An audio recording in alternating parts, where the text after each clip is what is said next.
I don't know. I think that might be a touch lofty, but not much. This guy's a really good player. I picked him up off the free agent heap in one of my leagues. So just saying, go out and look. He might be there, okay? So it's really interesting. Again, you look at these guys. These guys are all young. These guys are all young players with a bright future in front of them, okay? So, moving up. This team, I think, is going to be a player. They're getting healthy. As per Mike Clevenger's return yesterday, you look at what Cleveland is doing. They are starting to show that they're talented. Okay, let's talk about their leaders. Francisco Lindor has been somewhat disappointing, given his injury. He's still hitting .299 with 11 homers, tied for second on the team. The thing about the Indians is their pitching. So when you start getting these guys back, it's going to make a big difference. Okay, Trevor Bauer pitched his best game of his season so far. Well, one of the best games of his season so far the other night. You look at Mike Clevenger coming back. Carrasco is hopefully going to come back at some point. Bieber's having a great year. There's room for improvement is my point with these guys, okay? Trevor Bauer's 3.41 ERA leads the team. I think he's better than that. His 117 strikeouts also lead the team. The thing I love about Trevor Bauer, which has been well documented, is his attention to detail. I love players that are into analytics, that are into data, because I work in a data-driven industry. I've seen what numbers can do. I've seen the effects that they can have. I saw this last night when I was preparing for this, but I wanted to share it with you. I'm not all high-tech like Arnie is. I don't have all these skits where these guys come in and talk, but I am going to quote him because I do really know, how much he is liked here on this network, myself included. So they're talking about analytics in baseball, okay? And so they asked him about data collection, and this is me paraphrasing. It's as close to as a quote. I can't put a quote where it was necessary, but also just because it was an interview and a little quirky, I kind of paraphrased in some spots. But this is his words, okay? So on the state of the art of figuring out process versus results in regards to analytics and breaking down what you have with film these days. Okay, so what he said is tech is ushering in a new age of information. We're able to get a lot of quantity out of things. We're able to measure a lot of things, and when you're able to measure something, you're able to try and start to find ways to improve or utilize it when it comes to that skill set. So for instance, if I didn't know how much a slider was moving, then I couldn't really build a new slider. But if I can measure how much it is moving, and then we see why it's doing it, and I compare it to the sample size of the rest of the league and see what other sliders are effective and what other sliders aren't, then I can start to begin to build a new skill set.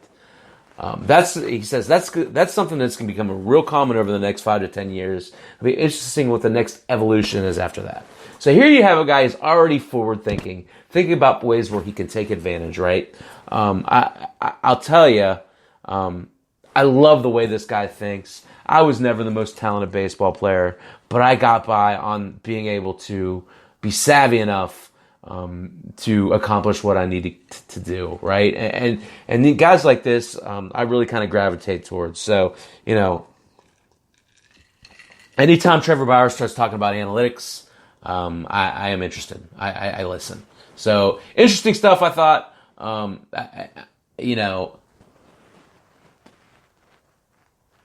He's going to get better. We haven't seen his best stuff. They continued on, and I kind of stopped there, but stop writing. But they talked about pitchers like Bauer. They consider success and failure differently, right? So a pitcher like Bauer, if he goes out and he executes his pitches and they get hit, he doesn't care as much as long as he executes his pitches and he sees the results that he's working towards, right? Whereas other pitchers who might not be as much into the analytics might say, oh, I wasn't able to locate my curveball or my slider, but I went 6 innings and I struck out 8 and I gave up only 1 run. That's a success to them.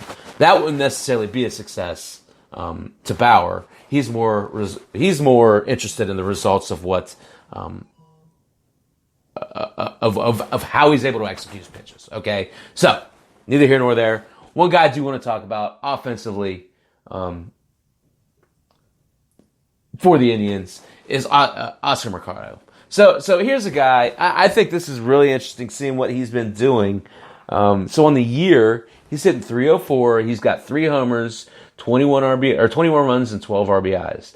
But over the last 2 weeks, he's hitting .333. He hit all 3 of his homers, 9 runs and 9 RBIs with 2 stolen bases. The thing about it is, he's hitting second now in that lineup. Look for Mercado to pick up stolen bases as the season goes along. He is a big, important part of that lineup moving forward in the future in Cleveland, because I would have to imagine that if they don't contend, they're going to trade some of these guys, okay? Mercado isn't going to be one of them.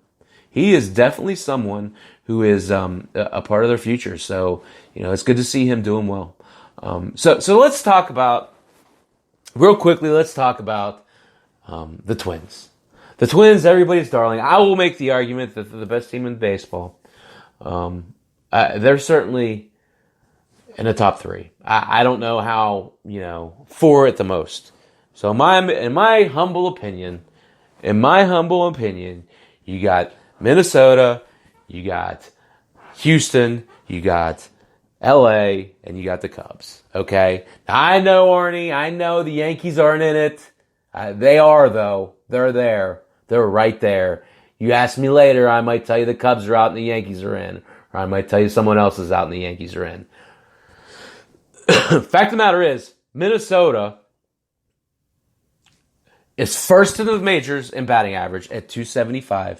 They're first in runs at .417. They're 7th in ERA at .395, and they're 6th in WHIP at .126. This is as well-rounded of a team as you're going to find, okay? Let's talk about the leaders. Let's talk about what makes this wheel turn, right? So, Jorge Polanco hitting .332. I'll give you 3 players that are their primo players, their best players. Polanco's the first one. .332 with 10 homers, 45 runs, 37 RBIs. I talked about, you're not a what, my top 4, Arnie? Arnie's not a believer in my top 4. Okay, I get it. Or Polanco. You better be a believer of Polanco, because I'll tell you right now, I broke him down last week. It was really interesting. His home road splits are reverse. He hits like .370 on the road. Okay, so he's very comfortable away from home. I love Polanco. I've liked him all year. Arnie can attest to that. We talked about him in the preseason. Eddie Rosario. George, thanks. The lead-in. .262 is a little disappointing, but his 19 homers, 47 runs, 52 RBIs, and 2 stolen bases, they speak to a serviceable player, right? Here's the thing. You look at Baseball Savant, and you look at Eddie Rosario this year versus Eddie Rosario last year. What do you see? In 2018, it's almost identical. Fastballs, he hit .307. This year, he's hitting .308. Breaking balls, he's hitting .243 last year. He's hitting a little bit of a fall off. He's hitting .217 this year. But here's the big thing. In 2018, Eddie Rosario on off-speed pitches killed the ball. Okay? He had 3 homers, 6 doubles, and a triple, and hit .324 off the off-speed pitch. .324 off the off-speed pitch. This year, ain't so good, guys. .217. .217.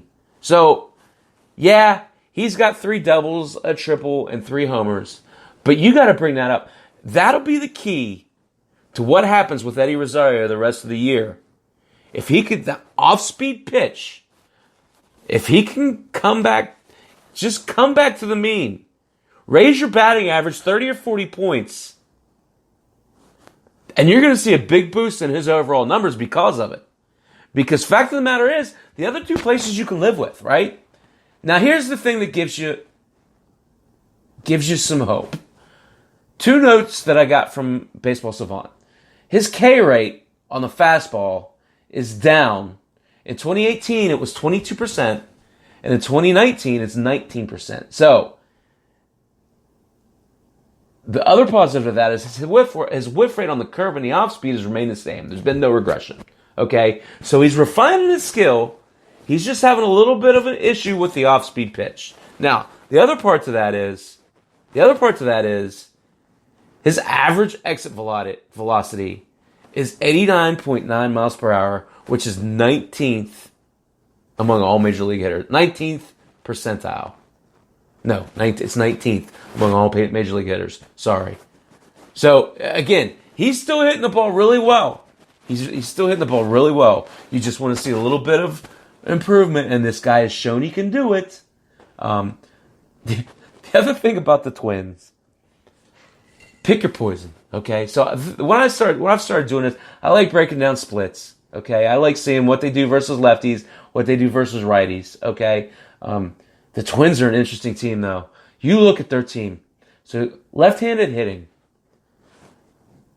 We'll read you some numbers, how these Twins hitters do against lefties. Mitch Garver versus left-handed pitchers is hitting .378.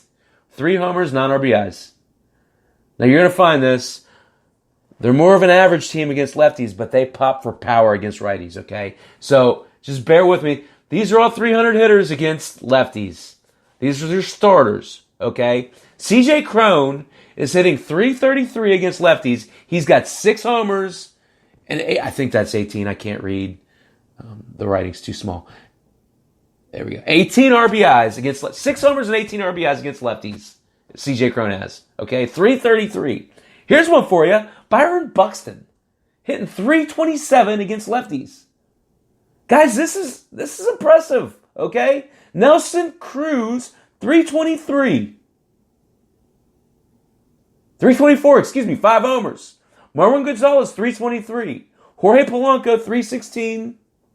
Max Kepler's even hitting .286 versus lefties. Okay? Very serviceable, right?